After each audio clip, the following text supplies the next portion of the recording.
vallismo radical, Unión Colorada y Vallista, Corriente Vallista Independiente, Vallismo Unido, Foro Vallista, Propuesta Vallista.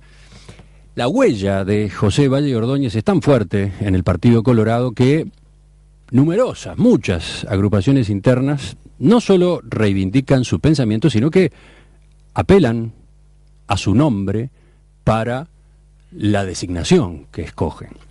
Ahora, ¿quién de todos ellos representa el verdadero legado de Pepe Valle? En esa discusión han incursionado en los últimos días dos nuevos movimientos.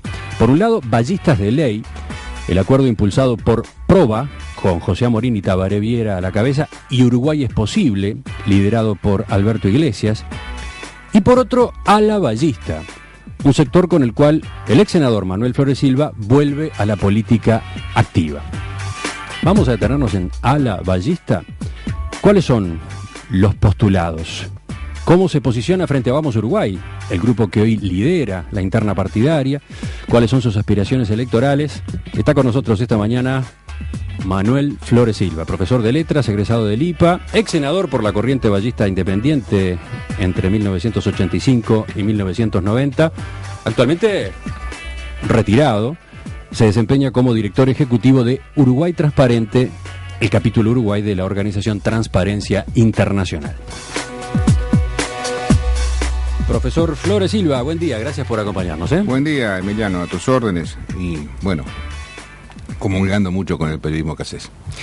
El miércoles de la semana pasada se presentó oficialmente Ala Vallista, ¿no? Un nuevo espacio político dentro del Partido Colorado que, según dicen sus documentos, se reconoce desde el punto de vista ideológico en el liberalismo político, el republicanismo y la socialdemocracia, fuentes que inspiraron a José Valle Ordóñez y a su generación. ¿Podemos profundizar en esa definición? Sí, está muy bien visto el tema. Uno está tan adentro que no lo ve desde afuera, el tema que planteabas de que hay muchos vallismos. Yo creo que la discusión sobre quién es más o menos carece de importancia. Lo que importa es si las propuestas son vallistas. Básicamente yo tengo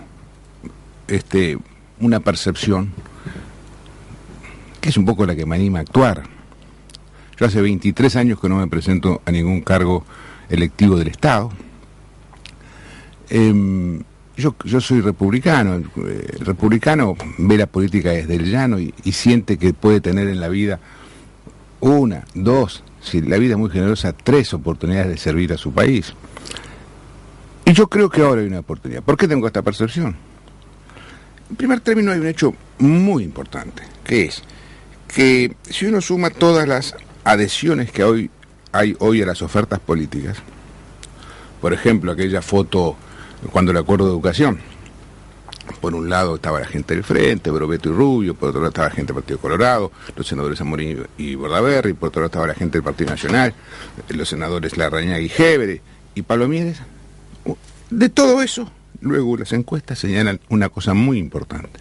El 25 al 30% de los ciudadanos tiene desafección por las propuestas que están en marcha. Eso por un lado, lo cual no es bueno para la institucionalidad. Segundo, yo siento que esa gente, ese espacio, reclama una opción vallista. Quiero decir, por ejemplo, en propuestas sociales, tenemos vigente la propuesta del partido de gobierno. Es una propuesta que dice a los pobres, para hablar un poco lisa y llanamente, se les da dinero. Es decir, es un contrato pro pobreza, porque es un contrato que dice, mientras sigas siendo pobre, yo te doy dinero.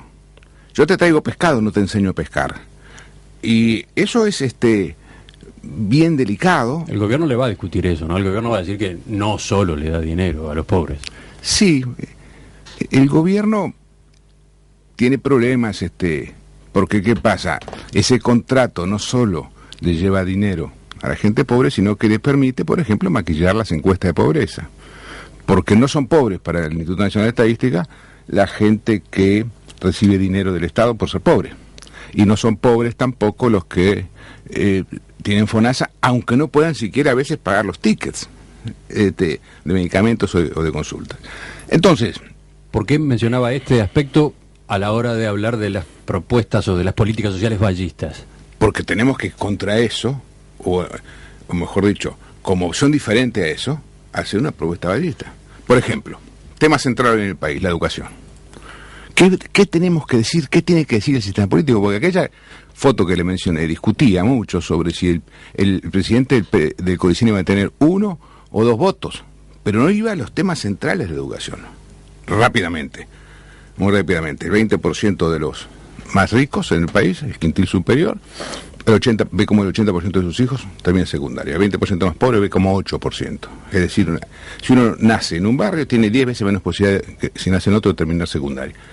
El Uruguay tiene el 36% de sus jóvenes que terminan secundaria, Chile tiene 60 y pico, nos gana México, nos gana Perú, nos gana Brasil, nos gana Argentina. Bueno, además los que terminan, el 76%, no saben mucho, porque las mediciones de calidad, digo las nacionales, por ejemplo la Facultad de Ingeniería, que les hace una prueba al ingreso a los muchachos sobre capacidad lectora y matemática básica, en el año 2005 tenía 13% de gente que aprobaba, el año 2010 tuvo 4%, el año 2011 tuvo 2.7%, es decir, el resultado es una catástrofe, porque el 97.3% de los chicos no tienen capacidad lectora o matemáticas básicas. Entonces, tenemos un tema terrible ahí. Habrá propuestas. Una propuesta es la populista. Bueno, nosotros, más allá de que nos reclamemos o no nos reclamemos vallistas, ¿qué ofrecemos? Una solución concreta. Entonces, ahí uno ve enseguida lo que es el pensamiento, ya no el pensamiento socialdemócrata. Quiero decir con esto, por ejemplo, ¿cómo ayudamos? El Estado discrimina contra los pobres, pienso yo, en educación. Entonces, fíjese, Uruguay tiene en cada año de liceo 750 horas lectivas. En el mundo desarrollado hay 1000. De esas 750 horas, 650 son el promedio nacional porque hay 100 horas de ausentismo promedio. En los barrios periféricos de Montevideo el ausentismo es mayor y de las 750 solo se dan 450 horas. Es decir, le damos menos cantidad de horas de educación a aquellos que más precisan. Segundo, le mandamos los profesores menos calificados. El profesor calificado, como en Uruguay el profesor elige el liceo y no el liceo del profesor, le mandamos la gente menos calificada, porque la gente más calificada da por acá por el centro, por el Rodó que nos queda lejos, por allá por lejos de acá, digo, por el Zorrilla, por el Bausá, etc. Es evidente que si les estamos dando menos horas de clase con profesores menos calificados y además le damos una educación menos útil, porque en los barrios periféricos es evidente que hay un costo de oportunidad de estudiar. Es decir, el chico que está yendo al liceo no está ganando los 5.000 pesos que puede ganar barriendo en una barraca. Entonces, no va a ir al liceo si no tiene liceo diversificado. Es decir, si entre los 13 y los 16 años no se le da un oficio simultáneamente, para que pueda ser una inversión ir al liceo, porque cuando termine, en vez de ganar los 5.000 pesos barriendo la barraca, gana como electricista 15, 18, 20 y tiene capacidad. Esto no es un invento mío. Fíjese que leí el otro día, el 98% de los jóvenes termina secundaria en Corea, ¿no? El 98%, el 60% termina terciario. Tienen liceo de tiempo completo, almuerzan en el liceo. Y tienen horas de estudios acá se llamaban antes estudios vigilados.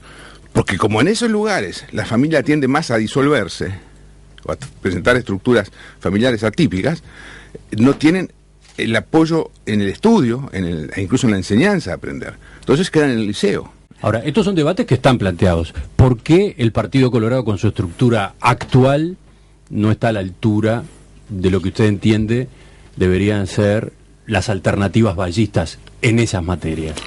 Yo creo que hay una crisis respecto de esto, que es la que nos conduce a la derrota electoral del año 2004. Es decir, pese a que en educación hubo un adelanto en el segundo gobierno de Sanguinetti importante, en general no hubo políticas sociales en el partido importantes después del primer gobierno posterior a la dictadura. En ese gobierno, en el primer gobierno democrático, el salario creció el 30%, salario real, bajó mucho el desempleo, por lo cual hubo un crecimiento muy importante de la principal política social, que es el salario. Política social que tenemos en crisis, porque pese a haber empleo, la mitad de los trabajadores de Uruguay gana menos de 10.000 pesos. O sea, lo que usted dice es que los gobiernos del Partido Colorado, ¿qué defecto tuvieron en esta materia, en materia de políticas sociales? A ver, ¿cómo se lo puedo decir? Yo estoy medio veterano, ¿sabe? O sea, que yo me quiero referir con respeto siempre a todo el mundo, porque yo siento que el vallismo es una síntesis de republicanismo y de pensamiento social. Nosotros queremos encarnar ambas cosas, esa síntesis. Yo siento que el partido hubo una cuestión muy personalista durante mucho tiempo, con dos personajes muy importantes, como fueron el doctor Valle y el doctor Sanguinetti. Yo siempre sentí que el doctor Valle era más republicano que socialdemócrata. Por ejemplo, respecto de la prensa, nunca hubo, donde el doctor Valle, alguien que llamara a un medio y dijese, nos parece bien o mal lo que publican. En cambio, pienso a su vez que el doctor Sanguinetti fue un poco más socialdemócrata que republicano. Y esa puja, que además era muy personalista, no se generó discurso, 13 años se reunió la convención, ¿no? Hubo allí una crisis muy fuerte y se paró la máquina de pensar, que se había puesto a funcionar enseguida después de la dictadura. ¿Por qué digo? Porque, a ver, cuando uno dice republicano, la gente puede no entender, porque en otro caso nadie se lo explica nunca, ¿no? La democracia es claramente elegir representantes a través del voto universal. La república es otra cosa, es el sistema de garantías a través de instituciones que permiten que no se concentre poder. Es el sistema de distribución del poder, sea dividiendo los poderes, el ejecutivo, el legislativo, etcétera, el judicial, sea con organismo contralor. Y el republicano sabe una cosa, que allí donde en la sociedad se concentra abuso de poder, en otro lado está faltando poder. Por lo cual un republicano es siempre alguien que está pensando cómo arreglar las instituciones. Si yo salgo a caminar hoy con usted 4 cuadras a la manzana, señalamos déficit republicanos por todos lados. Pasamos por una comisaría, ahí no hay asuntos internos, entonces falta una institución rectora de corrupción policial. Pasamos frente a la UTE, faltan entidades reguladoras, por lo cual no se defiende al consumidor, etcétera, etcétera. Entonces, faltó republicanismo, falta más ahora, que es otra de las cosas que me va a actuar. A ver, cuando el presidente de la República, señor Mujica, dice, convoca a todos los presidentes del Estado, Banco Republicano, Banco Hipotecario, Banco de Seguros, Antel, UTE, CAP, etcétera, y les dice, al medio de comunicación que pase crónica policial no se le da publicidad. Eso es absolutamente antirrepublicano porque atenta contra el derecho básico de información y de expresión. O, por ejemplo, cuando la mujer del presidente dice que las Fuerzas Armadas tienen que estar integradas por oficiales frentistas y después se traen 200 militares cubanos, que en la sede del Estado uruguayo empiezan a gritar los 200 energúmenos estos, socialismo muerte, ¿en qué estamos? Estamos en alejándonos de la institucionalidad, de la República, y este es un gobierno que tiene muchos aspectos. Pero yo le preguntaba por el Partido Colorado. El tema era, ¿qué pasa? ¿Por qué entienden ustedes que se necesita un espacio nuevo de corte vallista para enfrentar ese tipo de desafíos que hoy están planteados en el escenario político? Es que no lo entendemos nosotros. Lo entiende la gente que cuando va al encuestador le dice un 25 o 30%, no tengo opción política. Y esa gente, mira, esa gente fue mucha colorada. Es evidente, porque el partido era 30 y 30, y 5 años después, el Frente había crecido del 30 al 50 y el Partido había crecido del 30 al 10. Como dice Luis Eduardo González frecuentemente, es razonable pensar que muchos colorados fueron de frente. ¿Pero qué pasa con el vallismo hoy en el Partido Colorado? Esa gente que sentía que se expresaba una para decirlo vulgarmente, una izquierda vallista, se fue a un lugar donde ahora está empezando a decepcionarse. ¿Por qué? Porque esa gente sabe que las políticas sociales de hoy están fracasando, sabe que la educación está fracasando, sabe que hay atentados contra lo republicano. Esa gente sabe que se nos escamoteó a todos el derecho a información en el caso de Pluna, aparte de otros líos. Pero mi pregunta es, ¿por qué usted no se siente cómodo en los espacios que hoy existen en el Partido Colorado? ¿Por qué no en propuesta vallista? Por ejemplo. En realidad, en el Partido Colorado había una realidad por la cual el Vamos Uruguay le ganaba 3-1, por lo menos, al sector ballista. Yo creo que, constato que buena parte de la gente que fue ballista, se fue al Frente Amplio, a la línea moderada del Frente Amplio, y está volviendo, no ve en esa propuesta una buena pista de aterrizaje. ¿Por qué? No es mi tema. Yo respeto a todos. Creo que es lo que yo llamaría un vallismo moderado. Nosotros salimos con una propuesta de vallismo social, de vallismo neto. Por lo tanto, lo que usted percibe es que lo que va a existir en el Partido Colorado de ahora en adelante, y lo que usted pretende que exista, son tres corrientes. Ayer en la tertulia, cuando se analizaba esta serie de movimientos en la interna colorada, el doctor Oscar Sarlo, por ejemplo, veía que el Partido Colorado está tratando de definirse con tres espacios: uno de derecha, uno de centro y uno de izquierda. ¿Usted comparte esa categorización así, muy simplificada? Respeto mucho la opinión del doctor Sarlo. Yo creo que la política uruguaya tiene una peculiaridad. Es una política que obliga, muy democrática, porque obliga a todos los actores en su carrera a discrepar y a coincidir.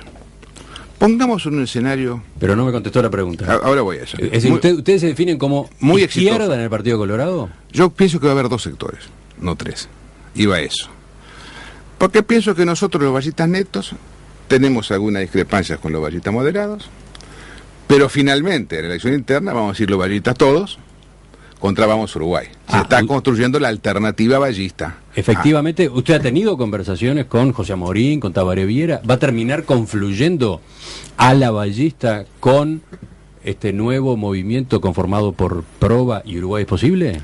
Yo tengo conversaciones regulares, desde hace un tiempo con muchos ciudadanos, no solo del Proba, digamos, pero yo siento que va a haber Vamos Uruguay por un lado, y que por primera vez Vamos Uruguay va a tener un desafío dentro del partido, y es la conjunción de los vallistas netos y los vallistas moderados en algún momento. ¿Cómo será esa conjunción? Dependerá de la correlación de fuerzas.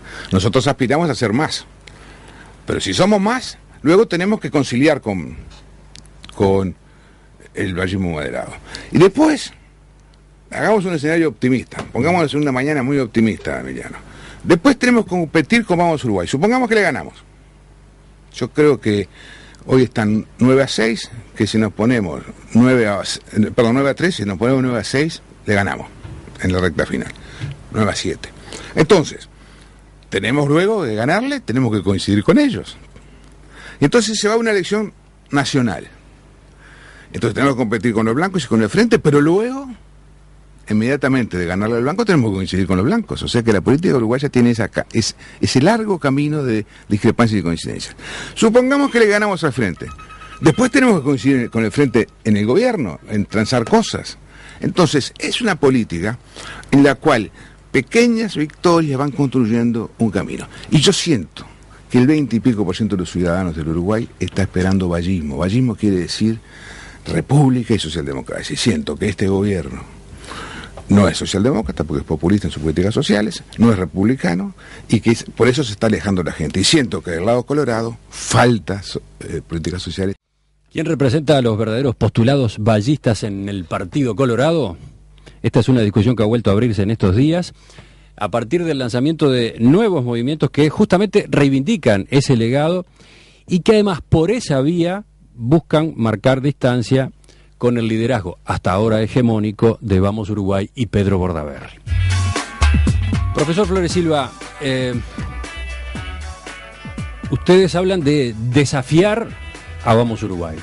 En sentido sano y competitivo del sistema democrático, claro. ¿Para ustedes es un problema Vamos Uruguay? Yo creo que, bueno, cuando hablamos de Vamos Uruguay hablamos de Pedro Bordaberry, fundamentalmente. Porque es un movimiento obviamente muy personalizado.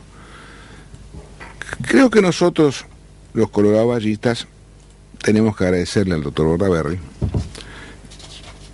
la oportunidad de sus planteos que hizo que el partido en el peor momento, en el año 2005, 2004, tuviese, y cuando se habló de estar en peligro de extinción, tuviese la luz prendida y convocar un poco de recuperación. El problema de Vamos Uruguay es que tiene un piso alto y un techo bajo. Es decir, el partido marca 17, 16 durante el año y termina marcando 14 a fin de año. Hay muchos vallistas en Vamos Uruguay. Sí, a ver, parece que nos peleamos por un legado. Primero, el legado ese, más que políticas concretas, es un espíritu, republicanismo y políticas sociales. Y entonces ese es el futuro. A mí, yo voy a ver vallismo cuando vea propuesta vallista, no voy a discutir el legado. El legado es como discutir una marca. Entonces, si en tema de educación hacen una propuesta desde el punto de vista social, inclusiva, que nos permita ir hacia un país integrado, yo voy a reconocer vallismo.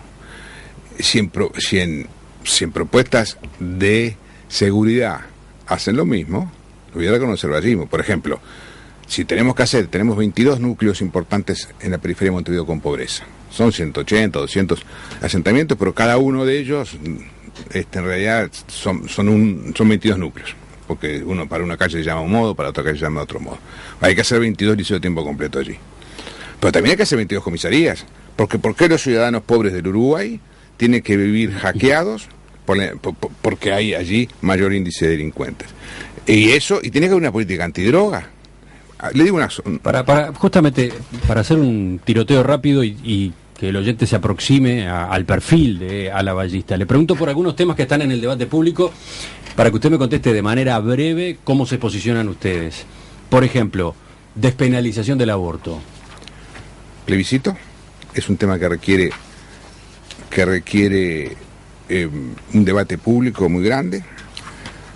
El aborto existe, despenalizado o penalizado. El problema no es la despenalización, aunque me voy a pronunciar sobre ella, es que cómo se lucha contra el aborto. Porque pero ¿está a favor o en contra de una ley de despenalización? Yo básicamente siento que con mucho cuidado, allí está el caso de la violación, allí está el caso de la malformación, allí está el caso... ahí empieza la discusión, si las 12 semanas, si tiene cerebro, si no tiene cerebro, o empieza el tema de las consideraciones sociales, es lo mismo que haga un aborto una persona acomodada que no. Yo básicamente tiendo a pensar hacia la posición de despenalizar el aborto. Otro tema, rebaja de la edad de imputabilidad penal a los 16 años. Una medida. Básicamente yo estoy de acuerdo, pero no me digan que eso es resolver la inseguridad. La inseguridad requiere más comisarías y requiere una política antidrogas. El Uruguay tiene 2.000 camas para rehabilitar adictos. En los protestantes tienen 500 camas en las clínicas privadas y tiene 24 el Estado. El Uruguay no tiene una política de rehabilitación de adictos. Hablando de la droga, regulación de la producción y comercio de la marihuana con control del Estado. Yo creo que tiene que haber libertad de autoconsumo y de autocultivo. Todo esto del Estado me parece, yo qué sé, no termino, discúlpeme, yo creo que cada uno tiene derecho, así como en mi generación se fumaba, o el alcohol en la generación anterior. Yo creo que cada generación tiene derecho a consumir como decisión propia. Y en eso estoy claro. Yo nunca he consumido, pero estoy de acuerdo que la gente, si quiere, y además si la gente lo hace. Pero todo el tema del Estado me parece, el presidente lo puso, el presidente lo sacó, no va a ir nunca al Parlamento, todo esto es una cosa un poquito mamarrachesca, discúlpeme. A propósito de Ala Ballista, su creación, su lanzamiento, la audiencia debe querer conocer nombres, porque Manuel Flores Silva no es precisamente un nombre que provoque la sensación de renovación. Tiene su trayectoria, hace 23 años que no hace política, fue senador. ¿Quiénes más están con usted que marquen que efectivamente este es un movimiento fresco en el partido? La corriente ballista está integrada. Perdón, el ala ballista está integrada por gente de la corriente ballista, hay muchísima gente joven, y empiezan a venir dirigentes de esta sensibilidad, del partido y de fuera del partido. Por ejemplo, Gabriel Barandarian, que fue diputado del Nuevo Espacio, Rafael Michelini, se ha integrado a este grupo. Por ejemplo, José Pablo Francini Valle, que en la elección interna pasada sacó miles de votos, el bisnieto don Pepe, se ha integrado a este grupo. Por ejemplo, el ex subsecretario del Interior, el doctor Daniel Lamela, se ha integrado a este grupo. Y a lo largo de los próximos meses, en el verano y hasta marzo, vamos a ir dando nombres de gente que se va acercando. Tenemos que armar más precisamente la propuesta, no solo en términos de salud, perdón, de educación, como lo he dicho, sino de salud, de políticas salariales, de política exterior, de políticas productivas. Este es un país donde los impuestos y las tasas de intereses hacen inviable cualquier empresa, entonces las únicas empresas viables son las extranjeras porque están exoneradas de impuestos. Entonces, digo, acá hay un tema de atentado contra el país productivo. La metáfora perfecta es el gasoil productivo que costaba 18 mangos, se lo iban a bajar y ahora lo subieron a 30 y pico, está más cara que la nafta. Entonces, eso ha pasado, esa es una metáfora de todo lo que ha pasado con la política productiva. Ahora, perdón, me había preguntado. La pregunta era sobre nombres y sobre renovación. Barandarian, Francini Valle, Lamela, y estamos empezando, porque lo que hicimos el otro día fue justamente el acto de comienzo de recolección de adhesiones a la Ballista. Y estamos muy contentos porque veo cómo es esto de la política, es como el periodismo. Uno saca el ejemplar y en el primer número se da cuenta si la propuesta prendió o no prendió. Y nosotros estamos sintiendo que está prendiendo y que está prendiendo muy fuerte, que las hipótesis que yo he manejado acá en la conversación con ustedes son ciertas y que hay una sensibilidad popular bien atenta a una propuesta ballista, digamos, de las políticas públicas. Profesor Manuel Flores Silva, volvemos a conversar entonces dentro de unos meses a ver cómo sigue esta evolución. Muchísimas gracias. Sus documentos se reconoce desde el punto de vista ideológico en el liberalismo político, el republicanismo y la socialdemocracia, fuentes que inspiraron a José Valle Ordóñez y a su generación. ¿Podemos profundizar en esa definición? Sí, está muy bien visto el tema. Uno está tan adentro que no lo ve desde afuera, el tema que planteabas de que hay muchos vallismos. Yo creo que la discusión sobre quién es más o menos carece de importancia. Lo que importa es si las propuestas son vallistas. Básicamente, yo tengo... discusión han incursionado en los últimos días dos nuevos movimientos. Por un lado, Ballistas de Ley, el acuerdo impulsado por Proba, con José Amorín y Tabaré Viera a la cabeza, y Uruguay es Posible, liderado por Alberto Iglesias.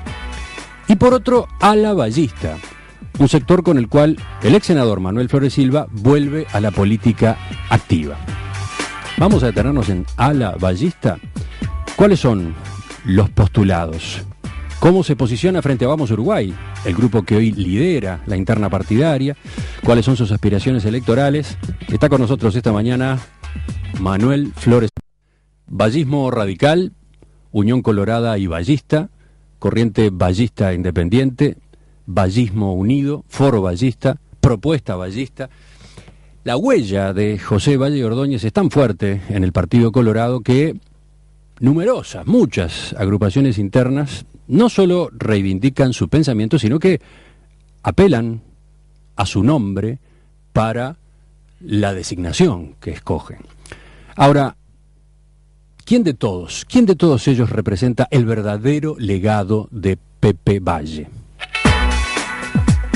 En esa de Silva, profesor de letras, egresado del IPA, ex senador por la Corriente Ballista Independiente entre 1985 y 1990, actualmente retirado, se desempeña como director ejecutivo de Uruguay Transparente, el capítulo Uruguay de la organización Transparencia Internacional.